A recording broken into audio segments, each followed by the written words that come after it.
ईश्वर की बनाई हुई कोई भी व्यवस्था ऐसी नहीं है कि जिसको हम ये कह सके कि ये अच्छी नहीं।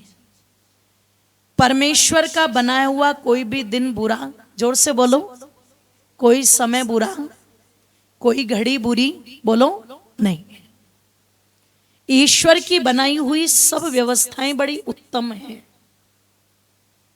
निवेदन कर दूं, लेकिन फिर भी एक कहते ने थोड़ा सा विशेष, तो 12 मासों में थोड़ा सा विशेष महत्व दिया जाता है श्रावण मास को। इसे पुरुषोत्तम मास भी कहा जाता है। और भारत जो संस्कृति प्रधान देश रहा है, अध्यात्म जिसके कण कण में विद्यमान है, कहते हैं ना भारत का तो कंकर कंकर भी शंकर है। तो अध्यात्म जिसके मूल में विराजमान है, इस भारत देश में यदि देखें तो ये ऋषि मुनियों का देश रहा है। और मेरी माताओं, जो हमारे ऋषि मुनि होते थे, जो तप करने के लिए, तपस्या करने के लिए पहाड़ों पर चले जाते थे, नदियों के संगमों पर चले जाते थे, और वहां पर जाकर के पता लगा लंबे लंबे काल तक की साधना करते थे। साधना क्या थी? कभी किसी ने नमक छोड़ दिया तो महीनों तक नमक ही नहीं ले रहा है। किसी ने मीठा छोड़ दिया तो महीनों तक मीठा ही नहीं ले रहा है। कोई अपनी जिह्वा का तप कर रहा है, कोई अपनी आंखों का तप कर रहा है, कोई अपने कानों का तप कर रहा है, कोई अपनी वाणी का तप कर रहा है, कोई पूरे शरीर से ही तप कर रहा है। तो इसीलिए जहां जहां ऋषि मुनियों ने तप किए, आज वो भूमि भी तपोभूमि बन गई, जिनको आप तीर्थ कहते हो। और व्यक्ति वहां पर जाना भी अपना सौभाग्य समझता है। इसलिए लोग कहते हैं चलो जीते जी कम से कम तीर्थों के, जोर से बोलो, दर्शन करके तो आ जाए। निवेदन कर रही थी मेरी माताओं के, जिन पर हमारे ऋषि मुनियों ने तप किया, साधना की, वो तीर्थ बन गए। आज हम सोचते हैं कि वहां पर जाएंगे और हमें पुण्य मिल जाएगा। तो देखो, जैसे ऋषि मुनियों ने साधना करके पुण्य प्राप्त किया, ऐसे यदि हम भी तप करते हैं, अपने जीवन में पवित्रता को अपनाते हैं, सत्य को अपनाते हैं और धर्म पूर्वक अपने प्रत्येक कार्य को करते हैं, तो पुण्य प्राप्त होगा। और यदि वहां भी जाकर के हमारे अंदर का छल कपट नहीं जाता, मैल नहीं धुलता हमारे अंदर का, मन में फिर भी कटुता रहती है, आपस में फिर भी द्वेष रहता है, छल कपट का भाव फिर भी अपने अंदर पनपता है, झूठ बड़ी आसानी से बोल देते हैं, वहां भी पता लगा बैठा हुआ है हरिद्वार में और फोन पहुंच गया पीछे से किसी उधार मांगने वाले का कि भैया तू मेरे पैसे उधार ले रहा था, जरा दे तो दे। अरे बोले हॉस्पिटल में हूं भैया, बीमार चल रहा हूं अभी। बैठा कहाँ है? जोर से बोलो। और बता क्या रहा है? और फिर भी सोच रहा है कि गंगा मैया मेरे सारे पापों को तो गंगा मैया तो इतनी पागल नहीं है ना, वो इतनी पागल नहीं है कि जो उसके पापों को धो दे। और महर्षि मनु बड़ा स्पष्ट कहते हैं, अद्भिर गात्राणि शुद्धन्ते। जल चाहे गंगा मैया का हो, चाहे यमुना का हो, चाहे कावेरी का हो, चाहे फिर पता लगा नर्मदा जी का हो, जल शरीर को शुद्ध करेगा। आपके घर के नल का जल हो या कुएं का जल हो या समरसेबिल का जल हो, जल शरीर को शुद्ध करता है। हाँ, आपके नल में और गंगा मैया में इतना अंतर तो जरूर है कि आपके जो नल का पानी है वो पृथ्वी से आ रहा है साधारण, लेकिन गंगा मैया का जल जो है वो पहाड़ों से आ रहा है, जड़ी बूटियों के बीच से होता हुआ। तो जड़ी बूटियों के बीच से जो पानी आ रहा है वो शुद्ध है, उसमें नहा करके हो सकता है शरीर के कुछ रोग आपके, जोर से बोलो, लेकिन पाप जो हैं, पापों के जो संस्कार हैं या पापों का जो लेखा जोखा है वो शरीर पर नहीं है, वो कहाँ है? आपके चित्त पर है। और चित्त को धोने का काम गंगा मैया नहीं करेगी। चित्त को क्या धोएगा? तो महर्षि मनु क्या कहते हैं? अदभिर गात्राणि शुद्धंती मनः सत्येन शुद्धति। आपके शरीर को तो गंगा मैया अच्छे से धो देगी, लेकिन आपका जो मन है वो तो तभी धुलेगा जब आप सत्य रूपी जल में स्नान, जोर से बोलो, वो तो तभी धुले। वो ऐसे धुलने वाला नहीं, वो तभी धुलेगा जब आप सत्य रूपी जल में स्नान करोगे। पर जब सत्य रूपी जल में स्नान करने की बात आती है तो आदमी क्या कहता है? जी आज के जमाने में सच बोल के काम कहाँ चलता है, थोड़ा बहुत झूठ तो, जोर से बोलो। हाँ देखो सब कह रहे हैं।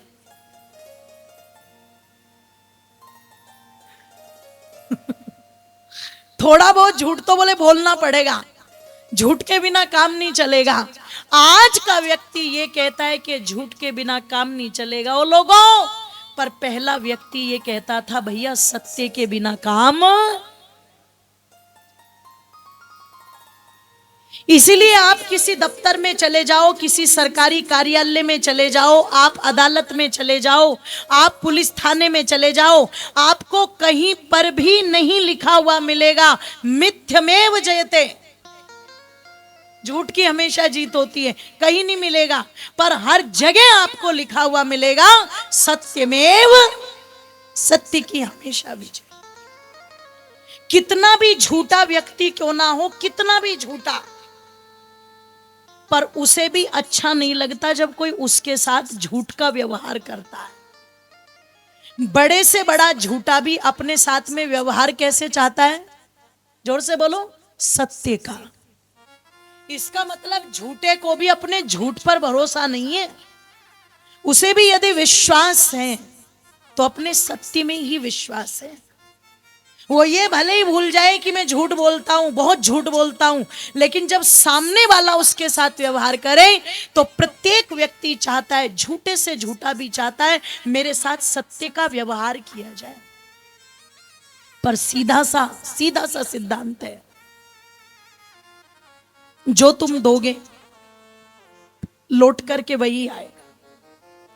अगर आप सोचते हो कि मेरा जीवन झूठ पर चल रहा है तो कोई बात नहीं, इतना झूठ तो चलता ही है, तो वो झूठ ही आप तक लौट करके आएगा। और यदि सत्य का साथ आप दोगे, सत्य को अपने जीवन का अंग बना करके चलोगे, तो वो सत्य व्यवहार ही आप तक लौट करके आएगा। हाँ हो सकता है वो कुछ समय के लिए परेशान हो जाए, पर वो पराजित नहीं हो सकता। परेशान हो सकता है सत्य, पर पराजित कदाचित नहीं हो सकता। यदि सत्य का व्यवहार करोगे तो ईश्वर व्यवस्था भी आपके लिए वैसे ही व्यक्तियों की बनाएगा। परमात्मा वातावरण भी आपके लिए वैसा ही बनाएगा। इसलिए ओ मेरी माताओं बंधुओं, निवेदन आप लोगों के मध्य में कर रही थी कि जब व्यक्ति अपने व्यवहार में तपस्वी बनता है, अपनी वाणी से तपस्वी बनता है, अपनी आंखों से तपस्वी बनता है, तो वो जहां बैठता है वो स्थान अपने आप में तीर्थ बन जाता है। इसलिए चाहे आपका राजस्थान हो, चाहे उत्तर प्रदेश हो, चाहे हरियाणा हो, चाहे पंजाब हो, चाहे आपका हिमाचल हो, और चाहे आपका उत्तराखंड हो, चाहे आपका बंगाल हो, चाहे आपका बिहार हो, ये जितने भी प्रांत हैं, जहाँ जहाँ कोई मान्यता बनी हुई है, जहाँ जहाँ कोई धार्मिक स्थल बना हुआ है, वहाँ किसी न किसी समय में कोई ऐसी दिव्य आत्मा जरूर बैठी जिसने अपने जीवन से तप करके प्राणी मात्र को लाभ पहुंचाया। इसलिए उन स्थानों की मान्यता बन गई और सामान्य लोग वहां जाना अपना धर्म समझते हैं। जाना गलत नहीं है, जाओ आप हरिद्वार जाइए, आप काशी जाइए, आप मथुरा जाइए, आप अयोध्या जाइए, लेकिन जाने का अर्थ ये नहीं है कि तुम पिकनिक की तरह घूम करके आ गए। पिकनिक स्पॉट नहीं है, ये धार्मिक स्थान है। और अगर उस धार्मिक स्थानों पर जाते हो तो अपने मन में कुछ भाव लेकर के जाया करो, हे प्रभु मैं उस फला फला स्थान पर जा रहा हूं जहां भगवान राम पैदा हुए, जहाँ भगवान कृष्ण पैदा हुए, जहाँ बजरंगबली हनुमान पैदा हुए, अगर मैं उस स्थान पर जा रहा हूं तो कुछ ऐसा व्रत मेरे जीवन में मुझे दे देना ताकि मैं बुराई को छोड़ दूं और अच्छाई को जोर से बोलो धारण कर। ये भावना बना करके जाओ तो जाने में कोई बुराई नहीं है। और तुम सोचो कि हम केवल जाएं और घूम घाम करके आ जाएं और हमें सारा पुण्य मिल जाए, तो पुण्य ऐसे मिलने वाला नहीं है, इतना सस्ता भी नहीं है पुण्य। आज तो टमाटर भी इतने महंगे हो रहे हैं और पुण्य को तुमने इतना सस्ता बना दिया है जी। इतना सस्ता भी नहीं, पुण्य मिलेगा, मिलेगा, पर कब मिलेगा? जब पुण्य वाला स्वभाव व्यक्ति बना करके चलेगा, और स्वभाव का ही प्रभाव होता है। इसलिए वो पुण्य वाला स्वभाव बना करके चलो ताकि आपके जीवन में एक प्रभाव उत्पन्न हो जाए, ताकि आपके जीवन में एक प्रभाव उत्पन्न हो जाए। और उस प्रभाव को यदि जीवन में लाने का प्रयास करोगे तो निश्चित जीवन बहुत अच्छा बनेगा। और यदि वो प्रभाव ना ला सके तो फिर क्या होगा? क्या होगा कि संसार में आके अरे ये नर्तन पाके हो, संसार में आके अरे ये नर्तन पाके कोई किया शुभ कामना संसार में आके। तालियां खोल दीजिए सभी के सभी, भजन के साथ में सभी तालियां बजाएंगे। और देखो सत्संग में बैठ करके तालियां बजाने के बड़े लाभ है ना, तो सभी अपनी तालियों को खोल देंगे।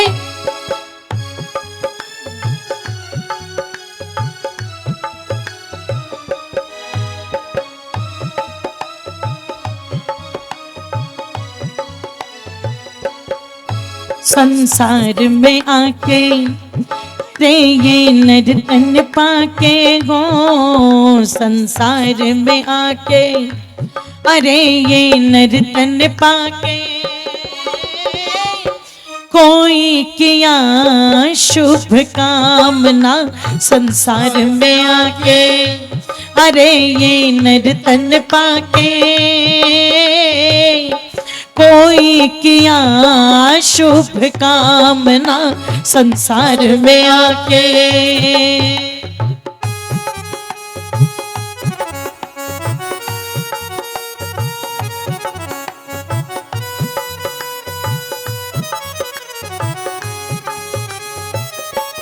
जय हो।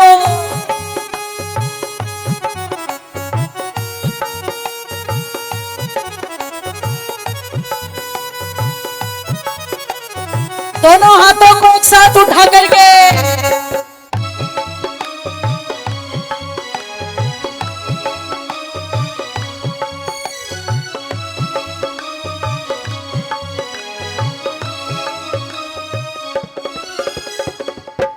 मन में जो आए वही करे मनमानिया, मन में जो आए वही करे मनमानिया।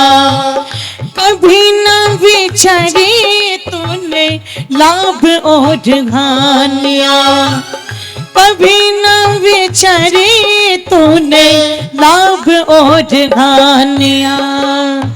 मन में जो आए वही करे मनमानिया, कभी न विचारी तूने लाभ और हानिया। यूं ही ठोकर खाके अरे ये नर्तन पाके ओ, यूं ही ठोकर खाके अरे ये नर्तन पाके लेता कभी भी उसका नाम ना संसार में आके अरे ये नर्तन पाके ओ, संसार में आके अरे ये नर्तन पाके कोई कोई किया शुभ कामना संसार में आके, ओ, ओ,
कोई शुभ कर्म पहले जन्म में कमाया है, हो हो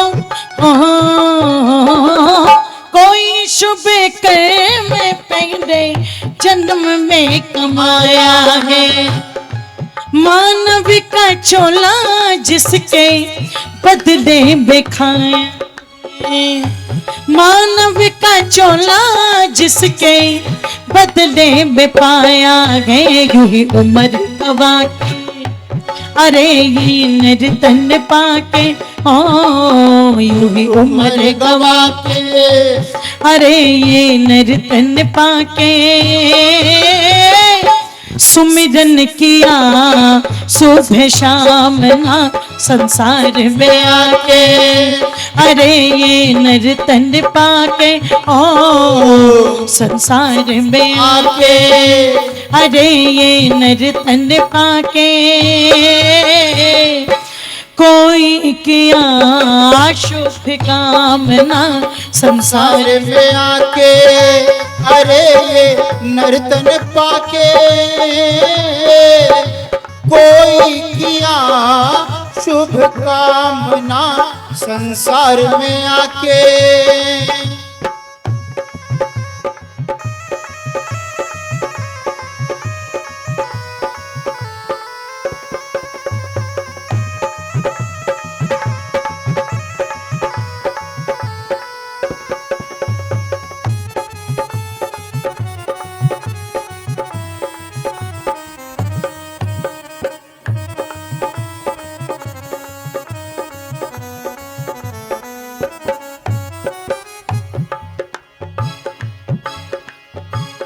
प्रभु के भजन बिन पार कैसे पाएगा, ओ हो ओ, प्रभु के भजन बिन पार कैसे पाएगा, बीच मझधार में तू नाव को डुबाएगा, प्रभु के भजन बिन पार कैसे पाएगा, बीच मझधार में तो नाव को डुबाएगा, बेमोल तू गा के, अरे ये नर्तन पाके, ओ बेमोल तू गा के, अरे ये नर्तन पाके, पहुँचे कभी भी उसके धाम ना संसार में आके, अरे ये नर्तन पाके, ओ संसार में आके, अरे ये नर्तन पाके, कोई किया शुभ कामना, कोई किया शुभ कामना, कोई किया शुभ कामना, कोई किया शुभ कामना, कोई किया शुभ कामना, कोई किया शुभ कामना कोई किया शुभ कामना।